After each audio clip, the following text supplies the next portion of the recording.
Janet Dodrill. My presentation is on the people and art of Schmitz Horning, a lithographic wall covering company. My great-grandfather co-founded the company.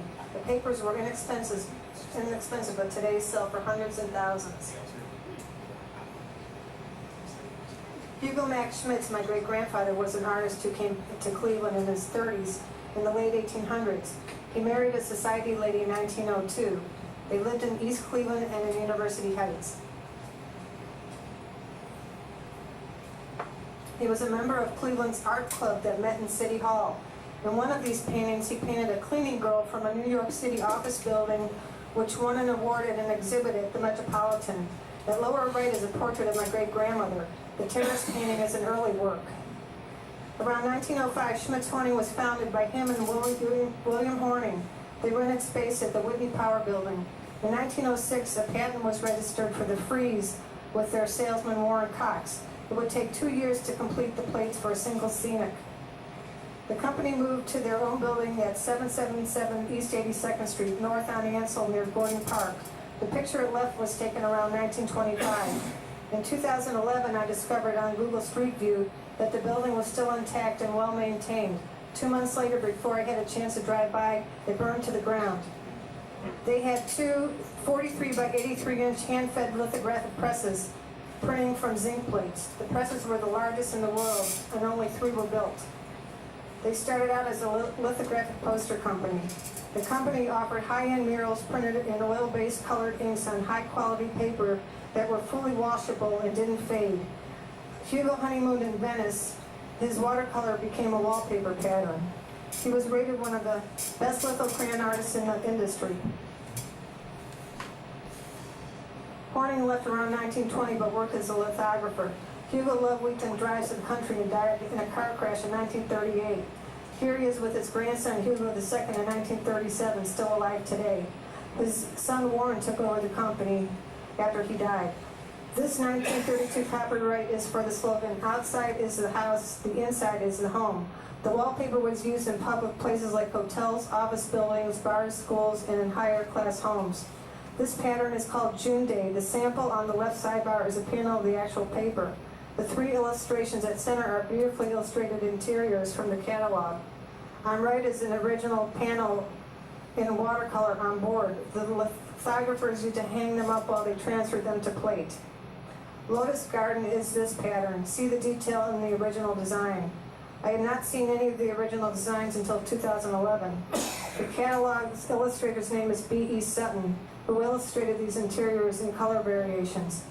Westchester hung was a popular design. You can see how these scenics were hung above the chair line.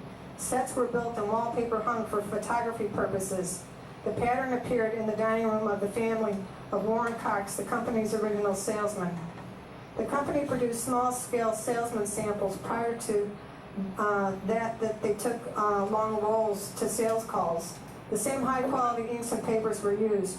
My grandfather modernized the product line, and new sales promotion aids were printed in-house on small Harris offset press. Catalog illustrations.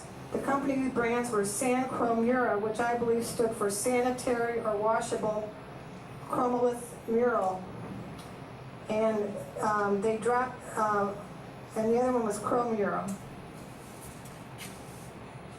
Some company artists worked in-house and some were contractors. Henry Keller was a Cleveland School artist and taught there. Glenn and Elsa Shaw had a studio in Lakewood and both worked.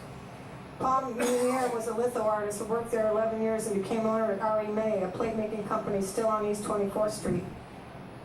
In this old brochure, there's a mural in the background of Wells Fargo. That pattern Western Reserve Historical Society has in their collection. Glenn Shaw designed a number of patterns, including 5 illustrated maps. The above Old Canal set, which depicts the stretch between Cleveland and Bath, Ohio. The company also printed posters and displays for ad agencies. Cooper Hewitt Design Museum of the Smithsonian was given a gift of over 150 Schmitz Horning wall covering samples from the Wallpaper Council. They have a section on their website with audio recordings and history.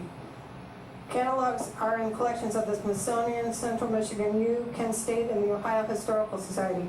A year ago, I heard that the new Cleveland Digital Public Library had a large flatbed scanner. Over several weeks, I scanned 17 catalogs. The wallpaper rolls were too large, but their map department had a large format map scanner. Uncovering this material sparked my interest. Very little was available online. Starting with my first blog post in 2011, I began writing a series of posts. I started to receive inquiries about the company and patterns. People had purchased wallpaper rolls and maps at auction and on eBay. Some shared their photos and stories. Google Art Project and Google Books have posted pattern samples and publications into the public domain. More and more information has become available. Someone even added me to the wallpaper history group on LinkedIn. Last year I combed the Plain Dealer archives for articles, obituaries, and advertisements. I created a Pinterest page showcasing Cooper Hewitt samples. I hope to continue my research and hopefully self-publish a publication one day.